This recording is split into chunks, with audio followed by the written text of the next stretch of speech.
Yes, my wonderful family and amazing people, I can see that, or I can say that the time we have been waiting for is now. We have here and heard from the IPOP leader, Ejiofor, what he have to say to us. Remember, he encouraged us to be steadfast, to be united, and to hold on because he believed that Nnamdi Kanu will be out soon. And here is the video. Listen to it, drop your opinion, digest it, and I will be right back. Apparently going on, a lot are apparently going on, and we are all displeased with that. And at this stage, I can only caution, request for caution. I can only caution those who are fanning these embers of self-destruction. What we are actually advising in space. Because when a house divided against itself, you may not be able to achieve much. And we are being troubled by what we are hearing every day on your platforms. I also want to tell you to disregard rumors. Do little or nothing with rumors, particularly as it has to do with case at hand and what's happening playing out in court. Be familiar with our pages. Listen to us, our update. I can assure you that in the end, we must get victory. We have passed through this road before, and we know how we got over it. And this time around, to be easier than expected before. I may not go into details. So I thank you. As you are aware, this matter came up. Are you aware in the manner and the one manner? Our client, Nnamdi Kanu, was abducted in Kenya and brought back to Nigeria through the process they call extraordinary rendition, which is a process that violated on international humanitarian laws and conventional protocols. So, and it's been addressed at appropriate forums. So, and he was taken to court on 29th of June, which without our presence in court, we are not what the matter coming up in court. So, and matter was adjourned to insist. The court ordered that he should be remanded in DSS custody because we are not there. Because if we are there, we have objected to the fact that we remanded there. So we court ordered that it should be taken there and brought to court on 26th of July for commencement of trial. Though we are fully aware that trial would have ordinarily commenced there, assuming on that day, has been the court actually is to proceed with trial on that day. Because we have a number of applications we intend to take. First of all, to take him away from that place, and the other application that has to do with his bail, restatement of his bail bail. So, but this on 26th, you saw what happened. On account of reasons we can't explain, he was not brought to court. So, and I may not, because I believe a lot of things are going on. Information at our disposal is very troubling about the conduct of members of this project. It's very unfortunate that some people have turned to informants. Some people have turned to agents of the darkness. But I don't blame them. I believe that in the end, they will have themselves to blame. God is there watching everybody. Some people have turned to people who will listen and hear A or 2 or B and probably triple it or quadruple it. And so they'll sell over to people they are working for.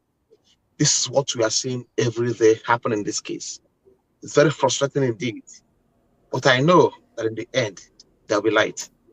So we are doing all we can to get him out. And be assured that he'll be out. He'll be out, nothing will happen to him.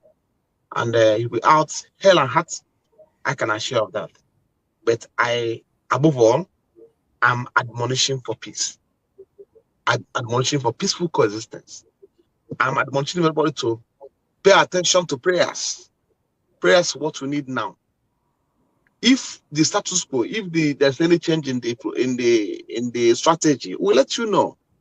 But for now, I don't think there's any cause for any cause for alarm. I can assure you of this. I'm the head of legal team. I know what's playing out. Be assured that my ears, my eyes, and everything is on the ground here. I'm in Abuja. I'm not in anywhere. I'm here in Abuja. I am standing firm. And I'm following every situation around my client, Nnamdi Kanu. If anything goes wrong at any point in time, I will not hesitate to let the world know. And I'm very pleased. I must commend the effort of the American government. They are following up every day, every time. They are seriously on the ground. Other foreign governments who are also following up and checking up on us, and also getting up there from what's playing out. So it's no longer business as usual. And everybody must be very circumspect and careful in things you say, in things you do. And don't forget the fact that we have over 2,000 persons being detained in various facilities across the country today by the police, DSS, and the allied security agents. They are arrested from Anambra, arrested from Imo State, arrested from Enugu Airport. They've been detained today. So those people, we are still talking about them. And we are working, doing all things possible to ensure they are out. So it's not only Nnamdi Kanu, our clients being returned. We have others who have been detained today. So all of them, including Nnamdi Kanu, will regain their freedom. But I want to crave your indulgence to listen to our admonitions and advice. Follow our procedures. This is not the time for blame games. It is not the time whatsoever for blame games. It's time for you to listen to advice. Follow what we say on our pages. Nothing has gone wrong now. I can assure you of that. Nothing has gone wrong whatsoever. Take it from me. Take it to the bank. I can assure you nothing has gone wrong. And if anything goes wrong at any point, or I suspect that something is about to go wrong, I will be the first person to say it. I'm not afraid of anybody. And under my dead body, when I compromise this case, I can never in my life do that. I've not done that. Nnamdi Kanu knows me very well. I cannot in my life compromise his freedom. I cannot compromise this case. I cannot do that. That's why I'm craving your indulgence to listen to me, my advice, and also follow my admonitions and directions. I may not go further than this. Thank you so much for having me here. Thank you very, very much, our barrister, for enlightening us, because there's a lot of commotion here and there. People are selling lies from left, right, and center, saying since they did not bring our leader to the court, that he is not okay, he's not healthy, he's not this. So what is the hope you are giving to us in regards to the next time you may visit him?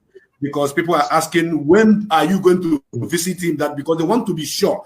Barrister, I want you to know that people have staked their life because of our leader, and people are dying. Some people are giving up. Some people, their BP is rising because they have not set their eyes on this, our leader.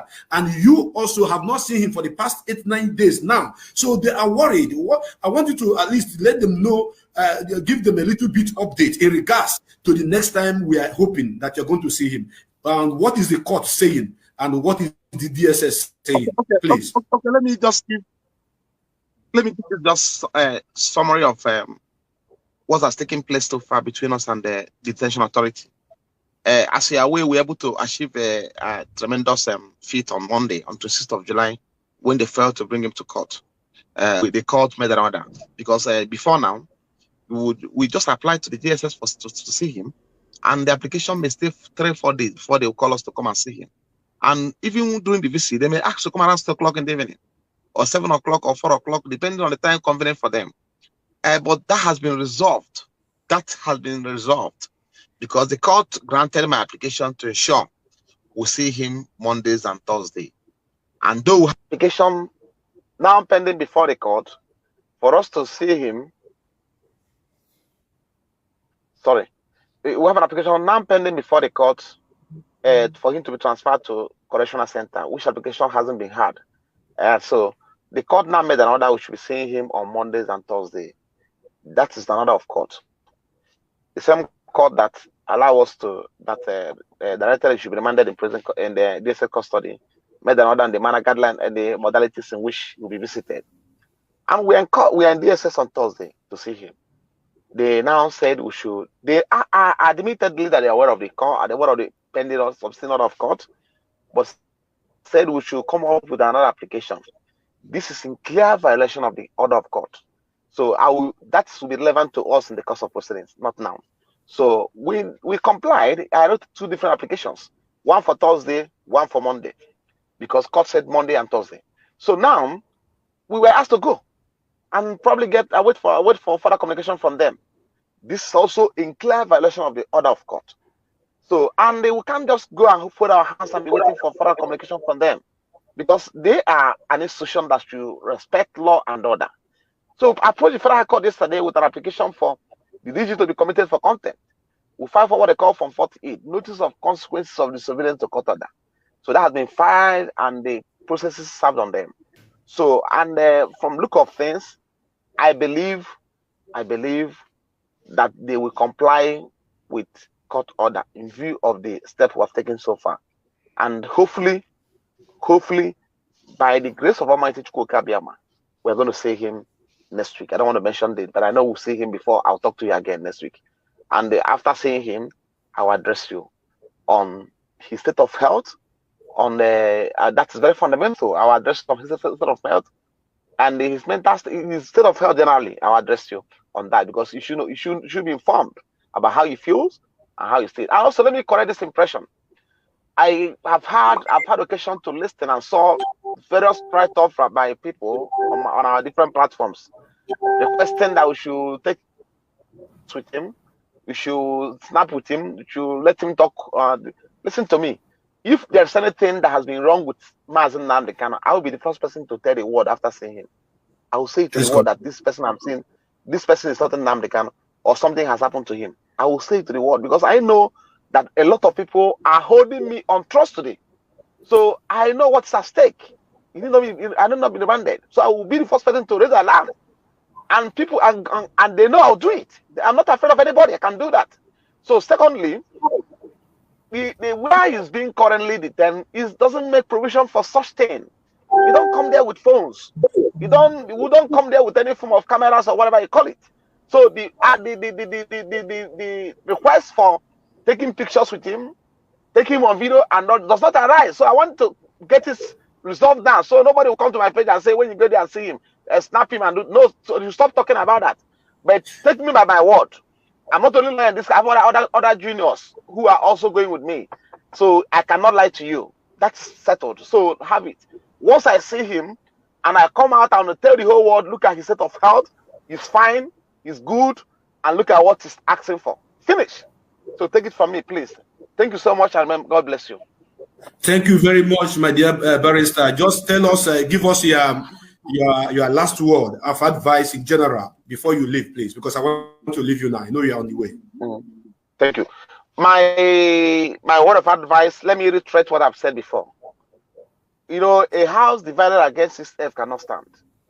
And I apparently found myself in a very shameful situation now, in view of what I'm seeing on social media playing out in the struggle within the IPOB family.